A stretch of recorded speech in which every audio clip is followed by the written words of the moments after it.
This is London, 1483. Two boys live inside the Tower of London. The elder is 13 years old. He is the King of England. His name is Edward V, and he has never been crowned. His younger brother, Richard, Duke of York, is 10. They arrived under the care of their uncle, Richard, Duke of Gloucester.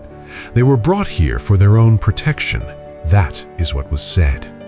Through the summer, the visits slow, then stop. The windows of the royal apartments face the Thames. Servants who once attended the boys are reassigned. New guards take their posts. No official announcement is made. By autumn, no credible witness will report seeing either child alive. England has a new king. His name is Richard III. What happened inside those walls has never been proven. That absence of proof, of bodies, of confession is the most unsettling fact of all. Early summer, 1483. June. The air along the Thames carries the smell of low tide and river mud, a thick, organic rot that settles over the city each morning before the wind shifts. On Thames Street, carters move barrels before the heat builds. At Billingsgate, fishmongers have been working since before dawn. The cobblestones are already slick. Gulls circle above the unloading boats, screaming. At Aldgate, the eastern entrance to the city, travelers pass without incident. The guards are present. The gate is open. Everything appears as it should. But in the halls of Westminster, appointments are being made with unusual speed. Men who held office last week no longer hold it. Men who held no office last month now carry seals of authority. The rhythm of the city continues. Bread baked, goods sold, bells rung. At St. Mary-le-Bow, the hour strikes across Cheapside. Carts roll. Apprentices open shutters. The city does not yet know what is being decided above it. London in 1483 holds somewhere between 40 and 50,000 people. It is the largest city in England by distance. The nearest comparison, Bristol, York, does not compare. The city sits inside its Roman walls, largely unchanged in outline for 1,000 years. Aldgate to the east, Ludgate to the west, Bishopsgate facing north. The river sealing the southern edge, crossed at one point only. London Bridge, lined with houses and shops, perpetually crowded, perpetually loud. Power in this city moves through several hands simultaneously. The Crown holds ultimate authority. The aldermen of the City of London hold commercial authority. The Church holds property, courts, and conscience. The great livery companies, mercers, grocers, goldsmiths hold money, and money holds everything else. What makes 1483 different is the vacancy at the center. Edward IV died in April. His son is 13 and uncrowned. A protectorate governs in his name. Protectorates are by nature temporary arrangements. On the 13th of June, 1483, a council meeting convenes at the Tower of London. Lord Hastings attends. He is one of the most powerful men in England, a loyalist to the late Edward IV, a man who has survived decades of political turbulence through careful alliance and careful silence. He does not leave the meeting alive. Richard of Gloucester accuses him of treason before the session concludes. The charge is immediate. The execution is immediate. Hastings is taken to the green outside the Tower Chapel and beheaded on a log. No trial, no formal process, no delay. The same morning, the Archbishop of York and the Bishop of Ely are arrested. Orders move through the tower with unusual speed. In the city, word travels faster than any messenger. A great lord dead, arrested without warning, executed without law. Men who heard him speak at breakfast learn of his death before noon. The machinery of Gloucester's consolidation is now fully visible, and it is moving. By afternoon, Cheapside is different. Not emptied, not visibly changed, but the quality of movement has shifted. Conversations that were open move indoors. Merchants who would linger at their stalls find reasons to close early. At the taverns along Bread Street, men speak quietly and listen more than they talk.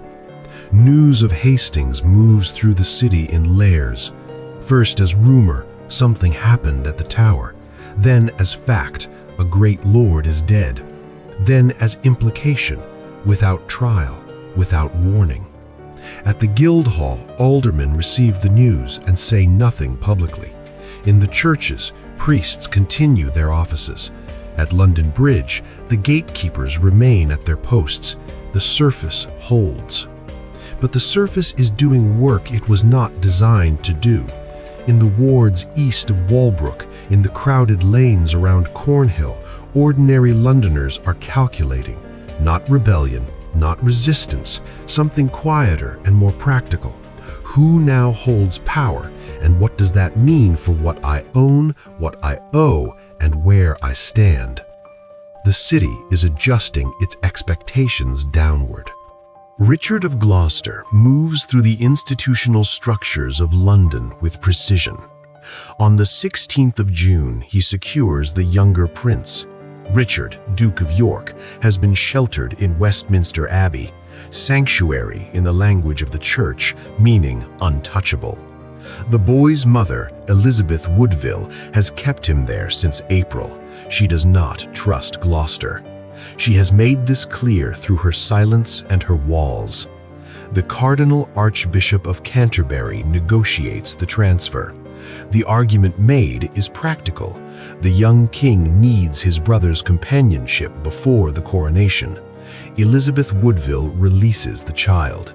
She has no real alternative. Sanctuary requires someone willing to enforce it. The boy enters the tower. He joins his brother. At Westminster, the sheriffs and aldermen of London receive instructions and comply. The Lord Mayor, Edmund Shaw, does not resist. Compliance at this moment is not cowardice. It is a reading of available options. Orders are given. Records are kept. No single document names what is actually happening. The coronation, scheduled for the 22nd of June, is postponed. No new date is set. A mercer on Cheapside knows 3 things by the end of June. The king is uncrowned, the coronation is delayed, and Lord Hastings, a man who had walked these streets, who had patronized these shops, is dead without trial. He does not know what to do with this information, so he does nothing. He opens his stall, he weighs his cloth, he pays what he owes and collects what he is owed. In the crowded tenements along Thames Street, closer to the river Smell and further from the centers of power, the news arrives more slowly and lands differently. Here, the concern is not political succession. It is whether disruption at the top will mean disruption in the markets, in the food supply, in the wages that arrive each week or fail to. In wealthier households near Aldersgate, wives of minor officials quietly review their husbands' allegiances. Alliances made under Edward IV carry new weight now, or new danger. A city of 50,000 people is making 50,000 separate calculations. Most of them amount to the same conclusion. Wait, watch, say nothing that cannot be unsaid. The postponed coronation creates a specific institutional problem. London's economy in summer 1483 had oriented itself around a royal event. Coronations generate commerce, visitors from across England and beyond, demand for lodging, food, cloth, ceremony. Merchants near Cheapside and Cornhill had stocked accordingly. Tailors along Cheapside had taken commissions. Vintners had made purchases. The machinery of civic celebration had been set in motion and now sits idle. Contracts exist without clear enforcement. Promises made under one political arrangement no longer carry obvious weight. At the Inns of Court, lawyers quietly review the legal status of the protectorate. Parliament has not sat. No coronation has occurred. The precise boundaries of Gloucester's authority remain formally undefined, which means every transaction touching crown property or royal appointment carries latent uncertainty. The church holds its own tensions. Sanctuary has been breached or negotiated away, depending on whom you ask. The distinction matters enormously to ecclesiastical authority. Westminster Abbey's intervention set a precedent no bishop wishes to examine too closely. Courts still sit. Judges still pass sentence. Records are still kept. But the authority underwriting those records is quietly, structurally, in question. On the 6th of July, 1483, Richard of Gloucester is crowned King of England at Westminster Abbey. The abbey is full. The ceremony is complete. The Archbishop of Canterbury performs the anointing.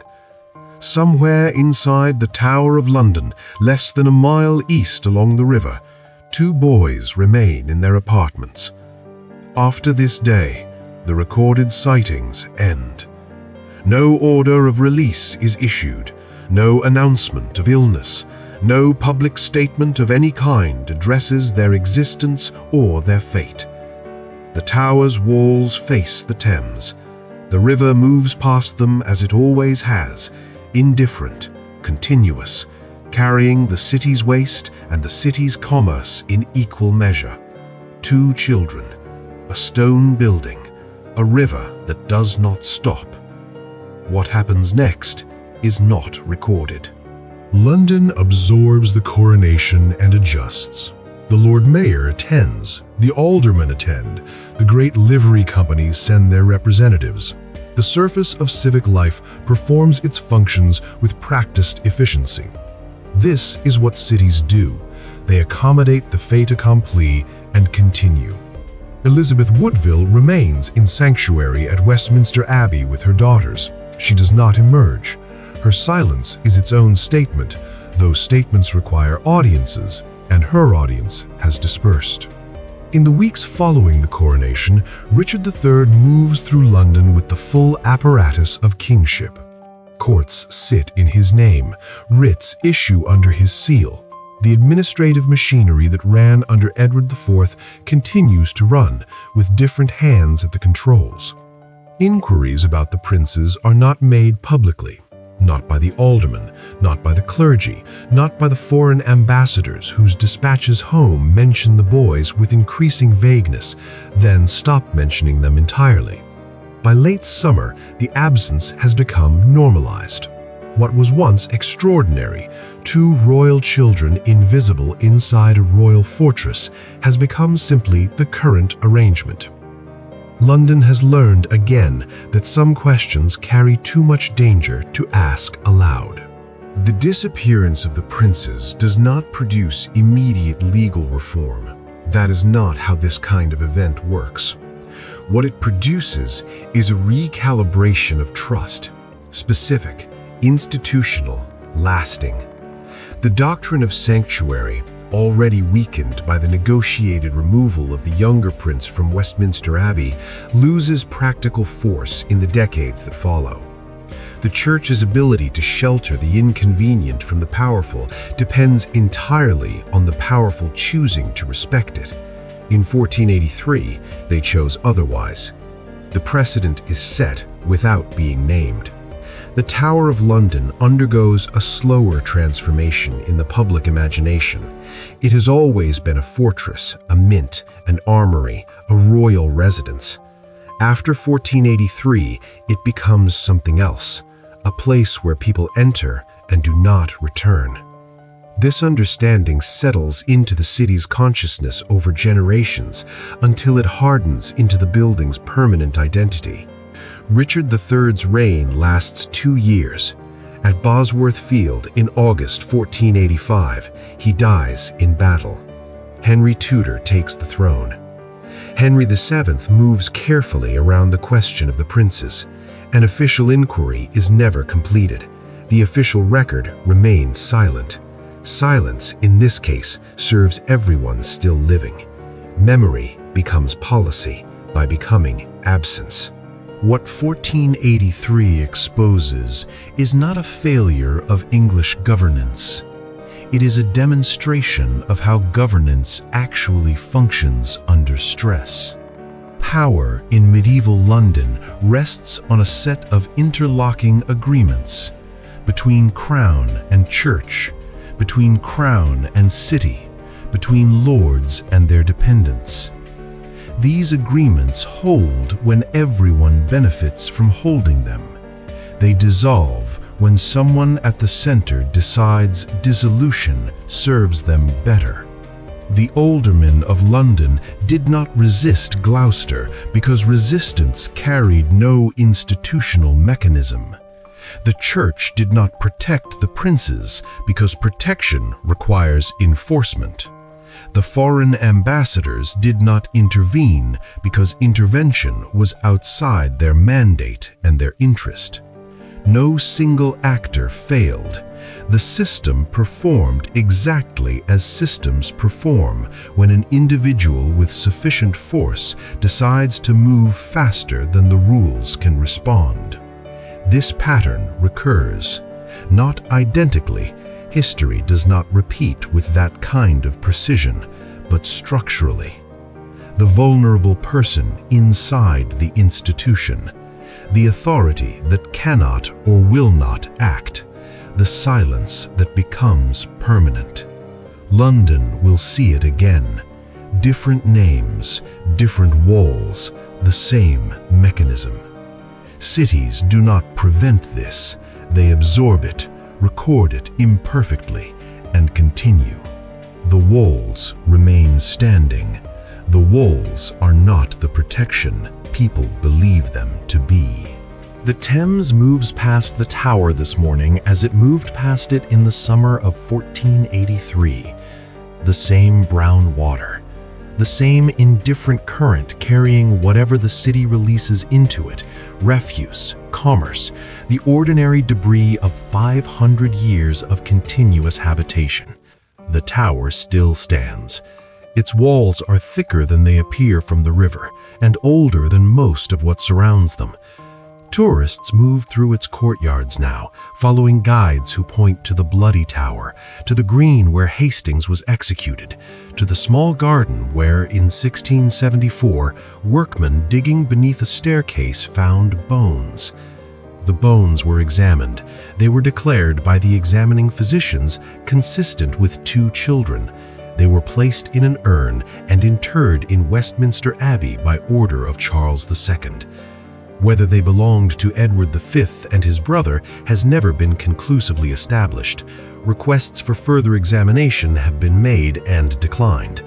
The question remains open.